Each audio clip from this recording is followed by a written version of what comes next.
Leader active ಪಾಲಿಟಿಕ್ಸ್ಗೆ bye bye ಹೇಳ್ತಾ ಇದ್ದ ಹಾಗೆ ಉದ್ಭವವಾಗೋ ದೊಡ್ಡ ಪ್ರಶ್ನೆ ವಾಟ್ ನೆಕ್ಸ್ಟ್. ಲೀಡರ್ ಆಗೋದು ಅಂದ್ರೆ ಸುಮ್ಮನೆ ಅಲ್ಲ. ಅಹಿಂದದ ಬಲ ಇಲ್ಲದೆ ಹೋಗಿದ್ರೆ ಕಾಂಗ್ರೆಸ್ ಇಷ್ಟು ದೊಡ್ಡ ಗೆಲುವು ಸಾಧಿಸೋಕೆ ಆಗ್ತಾನೆ ಇರಲಿಲ್ಲ. ಹೀಗಾಗಿನೇ ಸಿದ್ದರಾಮಯ್ಯ ನಿರ್ಗಮನ ದೊಡ್ಡ ಕ್ವೆಶ್ಚನ್ ಮಾರ್ಕ್ ಹುಟ್ಟು ಹಾಕಿದೆ. ಹಾಗಂತ ಸಿದ್ದರಾಮಯ್ಯ ರಾಜಕೀಯ ನಿವೃತ್ತಿಯ ಬಗ್ಗೆ ಹೇಳಿಕೆ ಕೊಟ್ಟಿರೋದು ಇದೇ ಮೊದಲೇನಲ್ಲ. ಸಿದ್ದರಾಮಯ್ಯ 2028ಕ್ಕೆ ಸ್ಪರ್ಧೆನೇ ಮಾಡಲ್ಲ. What next?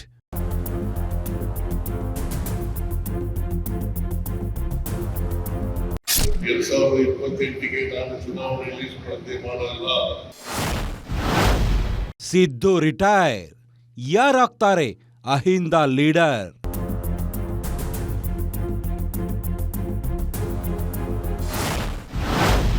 ಸತೀಶ್ ಜಾರಕಿಹೊಳಿ ನಾಯಕತ್ವಕ್ಕೆ ಸಿಗುತ್ತಾ ಬಿಗ್ ಬೂಸ್ಟರ್.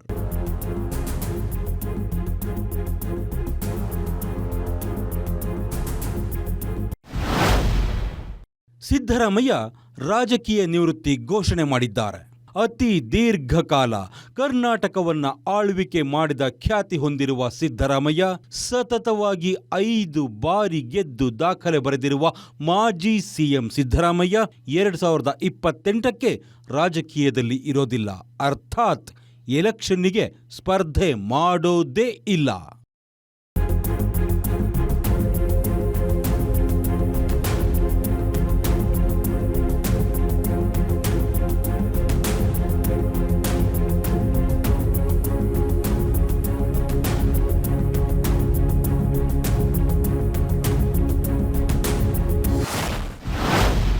ಮಂಡ್ಯದ ಕೆಆರ್ ಪೇಟೆಯಲ್ಲಿ ನಿವೃತ್ತಿ ಘೋಷಿಸಿದ ಸಿದ್ದರಾಮಯ್ಯ ಅವರು ಈ ಬಗ್ಗೆ ಸುಳಿವು ನೀಡ್ತಾನೇ ಇದ್ರು. ಆದ್ರೆ ಆಗಾಗ್ಗೆ ಅದು ಚೇಂಜ್ ಆಗ್ತಾ ಇತ್ತು. ಈ ಬಾರಿ ಹಾಗಾಗಿಲ್ಲ, ಹಾಗಾಗೋಕೆ ಚಾನ್ಸ್ ಕೂಡ ಇಲ್ಲ. ಸಿದ್ದರಾಮಯ್ಯ ತಮ್ಮದೇ ಸ್ಟೈಲಿನಲ್ಲೇ ಇನ್ನು ಮುಂದೆ ಎಲೆಕ್ಷನ್ನಿಗೆ ನಿಲ್ಲಲ್ಲ ಎಂದು ಘೋಷಿಸಿದ್ದಾರೆ. ಅದು ಕೂಡ ಮಂಡ್ಯದ ಕೆಆರ್ ಪೇಟೆಯಲ್ಲಿ. ಅದು ಅನುಮಾನವೇ ಇಲ್ಲದ ಸ್ಪಷ್ಟ ಸಂದೇಶ.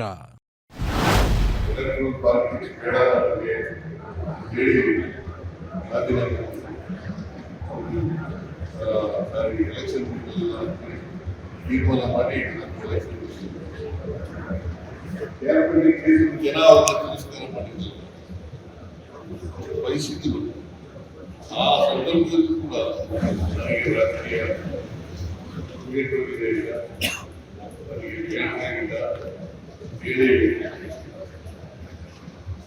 ಅವರು ಹೇಳಿಲ್ಲ. ಬಟ್ ನಾನು ನೋಡಿ ಈಗಲೂ MLA ಆಗಿದ್ದೀನಿ. ಇನ್ನು ಮತ್ತೆ 2028ಕ್ಕೆ ನಾನು ಚುನಾವಣೆಯಲ್ಲಿ ಸ್ಪರ್ಧೆ ಮಾಡಲ್ಲ. ಮೇ 28ರಂದು ಸಿಎಂ ಸ್ಥಾನಕ್ಕೆ ರಾಜೀನಾಮೆ ಕೊಟ್ಟ ಸಿದ್ದರಾಮಯ್ಯ ತಮ್ಮ 5 ದಶಕಗಳ ಸುದೀರ್ಘ ರಾಜಕೀಯ ಜೀವನಕ್ಕೆ ಫುಲ್ ಸ್ಟಾಪ್ ಇಟ್ಟಿದ್ರು. ಅದಾದ ನಂತರ ಸಿದ್ದರಾಮಯ್ಯ ರಾಜಕೀಯದಿಂದ ಸ್ವಲ್ಪ ದೂರನೇ ಉಳ್ಕೊಂಡಿದ್ದಾರೆ. ಮಾಧ್ಯಮಗಳಿಗೆ ಸಿಕ್ಕುವುದು ಕೂಡ ಅಪರೂಪದಲ್ಲಿ ಅಪರೂಪ.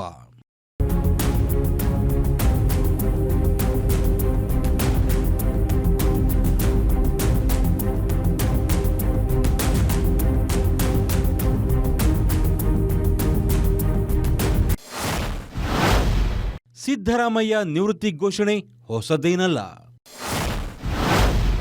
2018, 2023ರಲ್ಲೂ ರಾಜಕೀಯ ನಿವೃತ್ತಿ ಘೋಷಿಸಿದ್ದರು. This is going to be my last election. This is your last election? Yes. After this election, I'm not going to contest. Where I started my political career. So I wanted to contest as a last election from the same constituency. Have you said this before? I don't remember hearing this. Is this? No. Have you made this clear? I said it on the floor of the house once that I will not contest again. But High Command directed me to contest in this election because I have been there since 5 years as a chief minister. How can you go from responsibility? You have to take the responsibility. You can't shirk the responsibility. But why are you quitting politics? Age factor. After 5 years, I will be 75 years. Number one. Number two, there is enough. Since 40 years, I have been in politics. active politics. It is my last election, last electoral fight. I am not go out of the active politics. I will be in active politics. I will continue in active politics.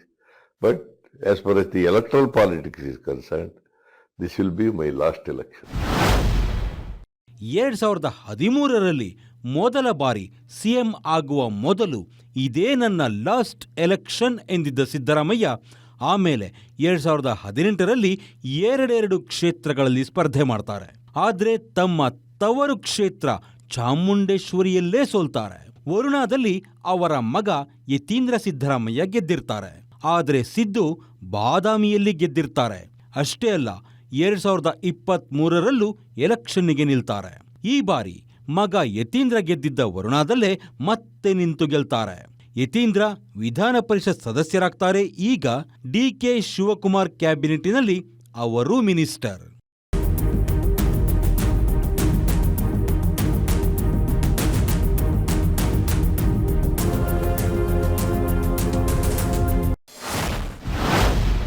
CM ಆಗಿದ್ದಾಗ 2028ರಲ್ಲೂ ನಿಲ್ಲುವ ಮಾತು ಹೇಳಿದ್ದ ಸಿದ್ದು.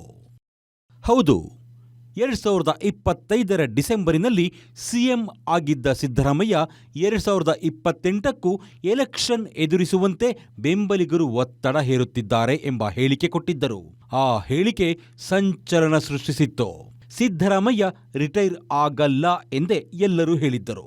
ಆದರೆ ಮೇ ತಿಂಗಳು ಕಳೆಯುವ ಹೊತ್ತಿಗೆ ರಾಜಕೀಯ U turn ತೆಗೆದುಕೊಂಡಿತ್ತು. Siddu ಮಾಜಿ ಸಿಎಂ ಆದರು. ಇದೆಲ್ಲವೂ ಹಳೆಯ ಕಥೆ. ಈಗ ಮತ್ತೊಮ್ಮೆ ಚುನಾವಣಾ ನಿವೃತ್ತಿ ಘೋಷಿಸಿದ್ದಾರೆ.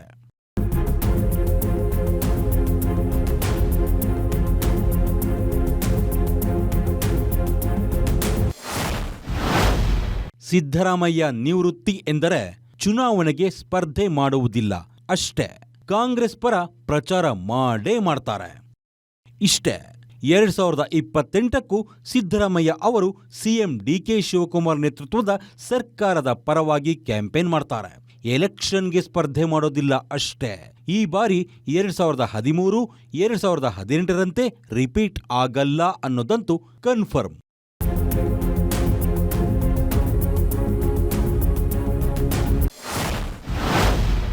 ರಾಜಕೀಯ ನಿವೃತ್ತಿ ಘೋಷಣೆಯ ಕಾರಣಗಳು ನಂಬರ್ 1, 50 ವರ್ಷಗಳ ರಾಜಕೀಯ ಪೂರೈಕೆ. ಸಿದ್ದರಾಮಯ್ಯ ಅವರದ್ದು ಹೆಚ್ಚು ಕಡಿಮೆ ಅರ್ಧ ಶತಮಾನದ ರಾಜಕೀಯ. 2 ಬಾರಿ ಸಿಎಂ, 2 ಬಾರಿ ಡಿಸಿಎಂ, 2 ಬಾರಿ ಪ್ರತಿಪಕ್ಷ ನಾಯಕರೂ ಆಗಿದ್ದ ಸಿದ್ದರಾಮಯ್ಯ ಹಣಕಾಸು ಸಚಿವರಾಗಿ ದಾಖಲೆಯನ್ನೇ ಮಾಡಿದ್ದಾರೆ. ಸಿಎಂ ಆಗಿ ರಾಜೀನಾಮೆ ಕೊಟ್ಟ ನಂತರ ಸಿದ್ದರಾಮಯ್ಯ ಅವರಿಗೆ ರಾಷ್ಟ್ರೀಯ ರಾಜಕಾರಣದ ಬಗ್ಗೆ ಒಲವಿಲ್ಲ.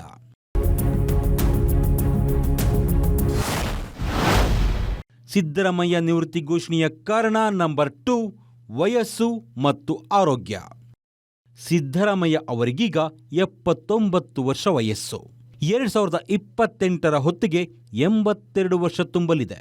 ತಮ್ಮ ಆರೋಗ್ಯವು ಮೊದಲಿನಷ್ಟು ಸದೃಢವಾಗಿಲ್ಲದ ಕಾರಣ ಹಿಂದೆ ಇದ್ದ ಉತ್ಸಾಹ ಮತ್ತು ಶಕ್ತಿಯಿಂದ ಇನ್ನು ಮುಂದೆ ಕೆಲಸ ಮಾಡೋಕೆ ಸಾಧ್ಯ ಇಲ್ಲ ಅನ್ನೋದನ್ನು ಒಪ್ಪಿಕೊಂಡಿದ್ದಾರೆ ಸಿದ್ದರಾಮಯ್ಯ.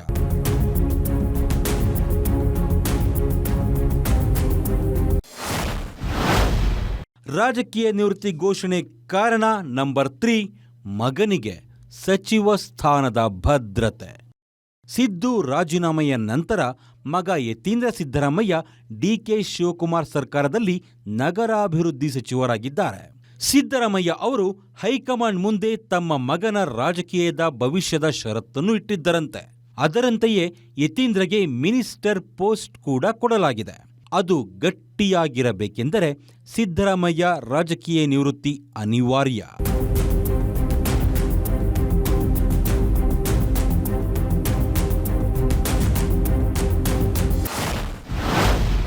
ರಾಜಕೀಯ ನಿವೃತ್ತಿ ಘೋಷಣೆಯ ಕಾರಣ ನಂಬರ್ 4, ವರುಣಾ ಕ್ಷೇತ್ರವನ್ನ ಮಗನಿಗೆ ಬಿಟ್ಟುಕೊಡುವ ಆಸೆ. ಸಿದ್ದರಾಮಯ್ಯ ಜೆಡಿಎಸ್ ಬಿಟ್ಟು ಕಾಂಗ್ರೆಸ್ಸಿಗೆ ಬರೋದಕ್ಕೆ ದೇವೇಗೌಡರ ಫ್ಯಾಮಿಲಿ ಪಾಲಿಟಿಕ್ಸ್ ಕಾರಣ ಎಂದು ಹೇಳಿದ್ದರಾದರೂ ಈಗ ಅವರೇ ತಮ್ಮ ಮಗನನ್ನ ರಾಜಕೀಯಕ್ಕೆ ತಂದಿದ್ದಾಗಿದೆ. ಅವರು ಮಂತ್ರಿಯೂ ಆಗಿದ್ದಾಗಿದೆ.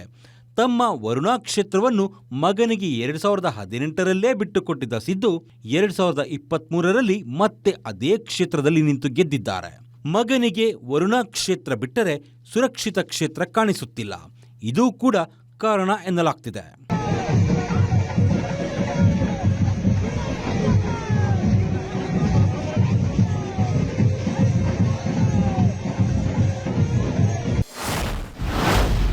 ರಾಜಕೀಯ ನಿವೃತ್ತಿ ಘೋಷಣೆ ಕಾರಣ ನಂಬರ್ 5 ಹೊಸ ಪೀಳಿಗೆಗೆ ನಾಯಕತ್ವ ವರ್ಗಾಯಿಸುವ ಬಯಕೆ. ಸಿದ್ದರಾಮಯ್ಯ ರಾಜ್ಯದ ಅಹಿಂದ ಲೀಡರ್ ಆಗಿ ಹೊರಹೊಮ್ಮಿದ್ದಾರೆ. ಮನುಷ್ಯ ಶಾಶ್ವತ ಅಲ್ಲ, ಅದು ಸಿದ್ದರಾಮಯ್ಯ ಅವರಿಗೂ ಗೊತ್ತು. ಹೀಗಾಗಿ ತಾವು ನೇತೃತ್ವ ವಹಿಸಿದ್ದ ಅಹಿಂದ ಸಮುದಾಯದ ನಾಯಕತ್ವವನ್ನು ಬೇರೊಬ್ಬರಿಗೆ ವರ್ಗಾಯಿಸುವ ಸಮಯ ಬಂದಿದೆ. ಅದು ಆಗಬೇಕೆಂದರೆ ತಮ್ಮ ನಿವೃತ್ತಿ ಬೆನ್ನಲ್ಲೇ ಹೊಸ ಪೀಳಿಗೆಗೆ ನಾಯಕತ್ವ ಟ್ರಾನ್ಸ್ಫರ್ ಆಗಬೇಕು. ಆ ಕಾರಣವೂ ಇದೆ ಎನ್ನಲಾಗ್ತಿದೆ.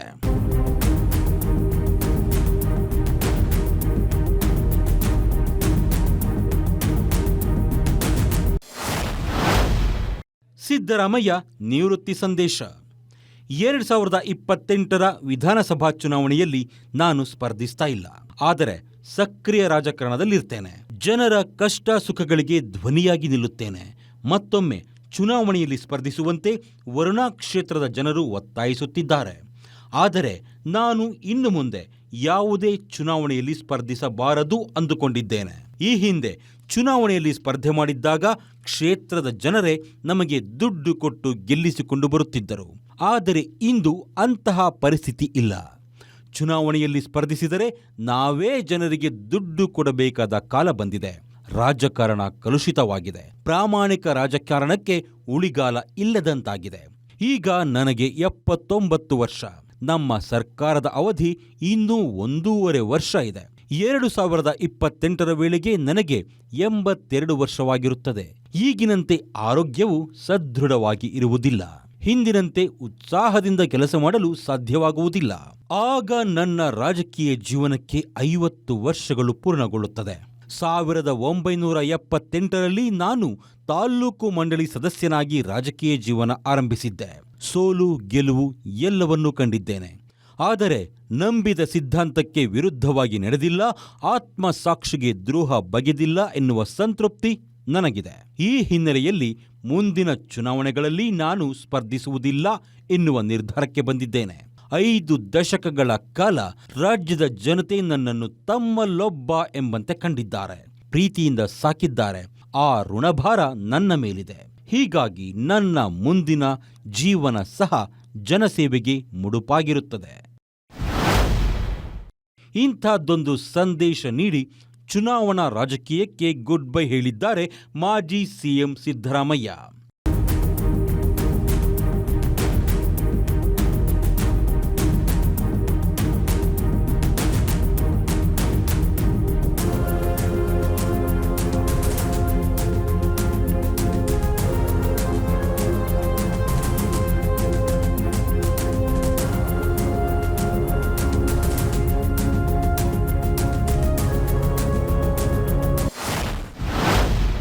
ಸಿದ್ದರಾಮಯ್ಯ ನಿವೃತ್ತರಾದರೆ ಅಹಿಂದ ನಾಯಕ ಯಾರೋ?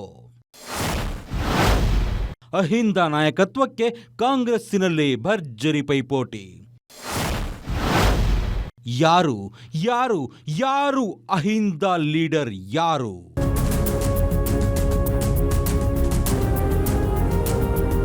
ಅಹಿಂದ ಲೀಡರ್ಶಿಪ್ ಕ್ಯೂನಲ್ಲಿ ದೊಡ್ಡ ದೊಡ್ಡ ಹೆಸರುಗಳಿವೆ. ಸತೀಶ್ ಜಾರಕಿಹೊಳಿ. ಸಿದ್ದರಾಮಯ್ಯ ಅವರಿಗೆ ಒಂದು ರೀತಿಯಲ್ಲಿ ಶಕ್ತಿಯಾಗಿದ್ದ ಸತೀಶ್ ಅವರ ಹೆಸರು ದೊಡ್ಡ ಮಟ್ಟದಲ್ಲಿ ಕೇಳಿ ಬರ್ತಾ ಇದೆ. ಸತೀಶ್ ಜಾರಕಿಹೊಳಿ ಅವರ ಹೆಸರನ್ನೇ ಹೇಳಿದ್ದ ಯತೀಂದ್ರ ಅವರಿಗೂ ಒಂದು ಚಾನ್ಸ್ ಇದೆ. ಅಂದ ಹಾಗೆ ನಾಯಕತ್ವ ಅನ್ನೋದು ಅಧಿಕಾರದಿಂದ ಬರಲ್ಲ. ಸಿದ್ದರಾಮಯ್ಯ ಅವರಿಗೆ ಅಹಿಂದ ನಾಯಕತ್ವ ಸಿಕ್ಕಾಗ ಅವರ ಬಳಿ ಅಧಿಕಾರನೇ ಇರಲಿಲ್ಲ.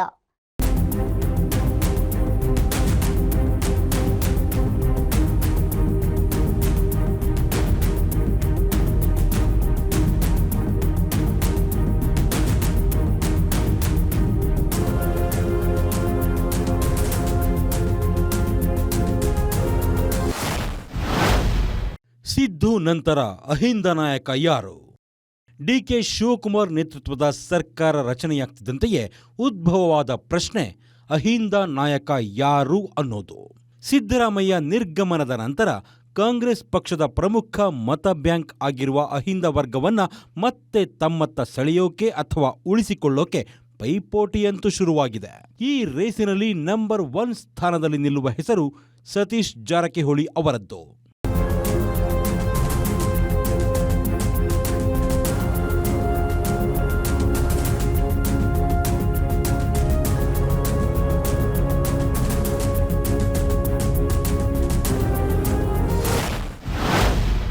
ಅಹಿಂದ ನಾಯಕರಾಗ್ತಾರ ಸತೀಶ್ ಜಾರಕಿಹೊಳಿ. ಸತೀಶ್ ಜಾರಕಿಹೊಳಿ ಬೆಳಗಾವಿಯ ಲೀಡರ್, ವಾಲ್ಮೀಕಿ ಸಮುದಾಯದ ದೊಡ್ಡ ನಾಯಕ. ಅದ್ಭುತ ಸಂಘಟನಾ ಶಕ್ತಿ ಇದೆ, ಮಾತು ಕಡಿಮೆ, ಕೆಲಸ ಜಾಸ್ತಿ. ಇತ್ತೀಚಿನ ವರ್ಷಗಳಲ್ಲಿ ಬೆಳಗಾವಿ ಜಿಲ್ಲೆಯ ಹೊರಗೂ ಪಕ್ಷವನ್ನು ಗೆಲ್ಲಿಸಿ ತೋರಿಸಿರುವ ಖ್ಯಾತಿ ಸತೀಶ್ ಜಾರಕಿಹೊಳಿ ಅವರಿಗೆ ಇದೆ. ಸಿದ್ದರಾಮಯ್ಯ ನಿರ್ಗಮನದ ನಂತರ ಸಿದ್ದು ಮತ್ತು ಜಾರಕಿಹೊಳಿ ಮಧ್ಯೆ ಎಲ್ಲವೂ ಸರಿಯಿಲ್ಲ ಎಂಬ ಮಾತುಗಳು ಕೇಳಿಬಂದಿದ್ದವು. ಅದಕ್ಕೆ ಸಿದ್ದು ಮತ್ತು ಸತೀಶ್ ಇಬ್ಬರು ಫುಲ್ ಸ್ಟಾಪ್ ಇಟ್ಟಿದ್ದಾರೆ. ಸಿದ್ದರಾಮಯ್ಯ ಜೊತೆಯಲ್ಲಿಯೇ ಅಹಿಂದ ಸಂಘಟನೆ ಮಾಡಿರುವ ಅನುಭವವೂ ಇದೆ. ಹೇಳಿದಾರೆ, ಆಲ್ರೆಡಿ ಮುಂಚೆನೇ ಹೇಳಿದಾರೆ. ಅವರು ಇವತ್ತು ಅದನ್ನ ಹೇಳ್ತಾರೆ, ಪ್ರಶ್ನೆ ಇಲ್ಲ. ಅವ್ರು ನಾವು ಜೊತೆಯಲ್ಲಿದ್ದೀವಿ. ಇನ್ನು ಸಿದ್ದರಾಮಯ್ಯ ನಂತರ ಅವ್ರು ನಾವು ಜೊತೆಯಾಗಿ ಕೆಲಸ ಮಾಡಬೇಕಾಗ್ತದೆ. ಸೊ ಹೀಗಾಗಿ ಅವ್ರು ನಾವು ಜೊತೆ ಕರ್ನಾಟಕದಲ್ಲಿ ಮತ್ತೆ ಅಹಿಂದ ಕಟ್ಟುವಂಥ ಪ್ರಯತ್ನ ಮಾಡ್ತೀವಿ. ಅಹಿಂದ ಅಂದರೆ ಅದೇನೋ ನಾನ್ ಪಾರ್ಟಿಕಲಿ, ಪಕ್ಷಕ್ಕೆ ಅದಕ್ಕೇನು ಸಂಬಂಧ ಇಲ್ಲ. ಅಹಿಂದ ಅನ್ನೋದು ಇದ್ದೇ ಇರ್ತದೆ. ಸೊ ಅದನ್ನು ಮಾಡಲಿಕ್ಕೆ ನಾವು ಇದ್ವಿ, ಬೇರೆಯವ್ರು ಇದ್ದಾರೆ, ನಾವು ಮಾಡೋದಕ್ಕಂತಿಲ್ಲ. ಅಹಿಂದ ಸಂಘಟನೆ ಮಾಡಲಿಕ್ಕೆ ಒಯ್ಯಲಿಕ್ಕೆ ಸಾಕಷ್ಟು ಜನ ಇದ್ದಾರೆ, ಹಿಂದೂ ಇದ್ದರೂ ಮುಂದೆ ಇರ್ತಾರೆ. ಸತೀಶ್ ಜಾರಕಿಹೊಳಿಗೆ ಸಿಗುತ್ತಾ ಅಹಿಂದ ಬೂಸ್ಟರ್? ಸತೀಶ್ ಜಾರಕಿಹೊಳಿಗೆ ಡಿಸಿಎಂ ಆಗುವ ಚಾನ್ಸ್ ಇದೆಯಾ? ಸದ್ಯಕ್ಕೆ ಡಿಕೆ ಸರ್ಕಾರದಲ್ಲಿ ಸತೀಶ್ ಜಾರಕಿಹೊಳಿ ಒಬ್ಬ ಸಚಿವರಷ್ಟೇ. ದಲಿತ ಸಮುದಾಯದಿಂದ ಪರಮೇಶ್ವರ್ ಈಗಾಗಲೇ ಡಿಸಿಎಂ ಆಗಿದ್ದಾರೆ. ಶೀಘ್ರದಲ್ಲೇ ನಡೆಯುವ ಸಂಪುಟ ವಿಸ್ತರಣೆ ವೇಳೆ ಸತೀಶ್ ಜಾರಕಿಹೊಳಿ ಅವರಿಗೆ ಡಿಸಿಎಂ ಆಗಿ ಪ್ರಮೋಷನ್ ಕೊಡೋ ಚಾನ್ಸ್ ಕೂಡ ಇದೆ. ಹಾಗೇನಾದರೂ ಆದರೆ ಸತೀಶ್ ಜಾರಕಿಹೊಳಿ ಅಹಿಂದ ನಾಯಕರಾಗಬಹುದು.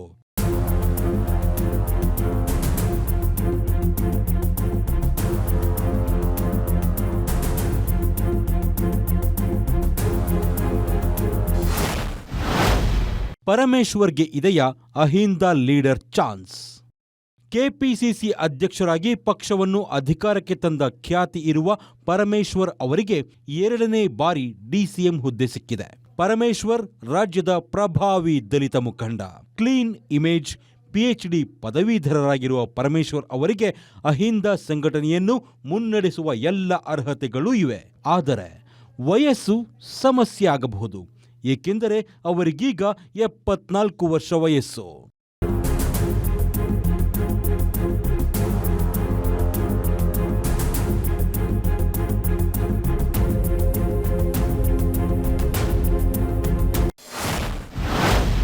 ಯತೀಂದ್ರರೇ ಅಹಿಂದ ನಾಯಕರಾಗ್ತಾರಾ?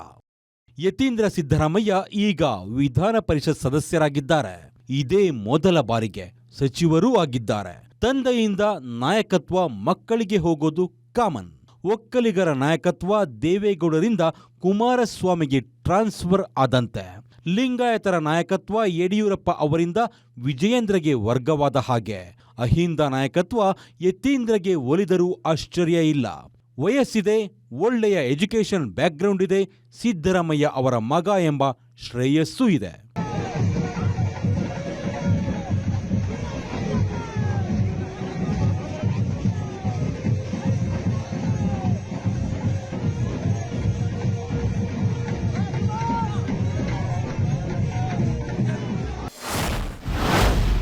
ಅಹಿಂದ ನಾಯಕತ್ವ ರೇಸಿನಲ್ಲಿ ಮಾಜಿ ಸಚಿವ ಎಚ್.ಸಿ. ಮಹದೇವಪ್ಪ. ಮಾಜಿ ಸಚಿವರಾಗಿರೋ ಮಹದೇವಪ್ಪ ಅವರಿಗೆ ಸಚಿವರಾಗುವ ಅವಕಾಶ ಇನ್ನೂ ಕ್ಲೋಸ್ ಆಗಿಲ್ಲ. ಮಹದೇವಪ್ಪ ಮೈಸೂರು ಭಾಗದ ದಲಿತ ನಾಯಕ. ಅಹಿಂದ ಸಂಘಟನೆಯಲ್ಲಿ ಸಿದ್ದರಾಮಯ್ಯ ಜೊತೆ ಬೆವರು ಸುರಿಸಿದ್ದವರು. ಮಹದೇವಪ್ಪನವರಿಗೂ ಅಹಿಂದ ನಾಯಕತ್ವ ಒಲಿಯುವ ಅವಕಾಶಗಳಿವೆ. ಆದರೆ ಇವರಿಗೂ ವಯಸ್ಸು ಅಡ್ಡಿಯಾಗಬಹುದು. ಏಕೆಂದರೆ ಇವರಿಗೀಗ 73 ವರ್ಷ ವಯಸ್ಸು. ಹೊಸ ನಾಯಕತ್ವ ಎಂದಾಗ ಹೊಸ ತಲೆಮಾರಿನ ನಾಯಕರನ್ನೇ ಹುಡುಕುವುದು ಸಹಜ.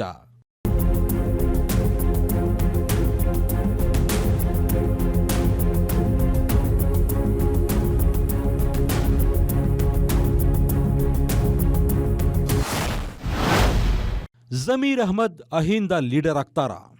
ಕಾಂಗ್ರೆಸ್ ಪಕ್ಷದಲ್ಲಿ ಪ್ರಭಾವಿ ಮುಸ್ಲಿಂ ನಾಯಕ ಎಂದು ಗುರುತಿಸಿಕೊಂಡಿರುವ ಜಮೀರ್ ಅಹ್ಮದ್ ಈಗ ಸಚಿವರಲ್ಲ.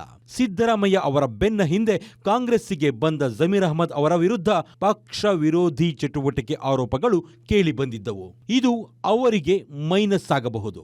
ಈ ಕಾರಣಕ್ಕಾಗಿಯೇ ಅವರಿಗೆ ಡಿಕೆ ಸಂಪುಟದಲ್ಲಿ ಮಂತ್ರಿಗಿರಿ ಸಿಕ್ಕಿಲ್ಲ ಎನ್ನಲಾಗುತ್ತಿದೆ. ಆದರೆ ಡೋರ್ ಕ್ಲೋಸ್ ಆಗಿಲ್ಲ. ಜಮೀರ್ ಅಹ್ಮದ್ ಅವರಿಗೂ ಅಹಿಂದ ನಾಯಕರಾಗುವ ಶಕ್ತಿ ಇದೆ. ಆದರೆ ಅವರು ಕಾಂಟ್ರವರ್ಸಿ ಲೀಡರ್. ಇದು ಅವರಿಗೆ ದೊಡ್ಡ ಮೈನಸ್ ಆಗುವ ಅಪಾಯವೂ ಇದೆ. ಕೇವಲ ಮುಸ್ಲಿಂ ನಾಯಕರಾಗಿ ಗುರುತಿಸಿಕೊಂಡಿರುವ ಜಮೀರ್ ಅಹ್ಮದ್ ಅವರನ್ನ ಹಿಂದುಳಿದ ಮತ್ತು ದಲಿತ ವರ್ಗ ಒಪ್ಪುವುದು ಕಷ್ಟ. ಆದರೆ ಅವಕಾಶವಂತೂ ಇದೆ.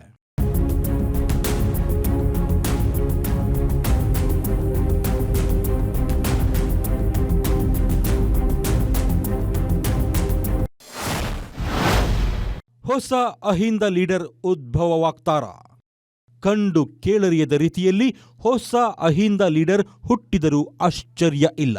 ಏಕೆಂದರೆ ದೇವರಾಜ ಅರಸು ನಂತರ ಎಸ್ ಬಂಗಾರಪ್ಪ ಬರುವವರೆಗೆ ಅಹಿಂದ ನಾಯಕ ಇರಲಿಲ್ಲ. ಬಂಗಾರಪ್ಪ ಶಕ್ತಿ ಕಡಿಮೆಯಾದ ಕಾಲಕ್ಕೆ ಸಿದ್ದರಾಮಯ್ಯ ಅಹಿಂದ ಲೀಡರ್ ಆಗಿ ಹೊರಹೊಮ್ಮಿದ್ರು. ಈಗ ಸೃಷ್ಟಿಯಾಗಿರುವ ಅವಕಾಶದಲ್ಲಿ ಯಾರು ಹೀರೋ ಆಗ್ತಾರೆ ಅನ್ನೋದನ್ನ ಕಾದು ನೋಡಬೇಕಿದೆ.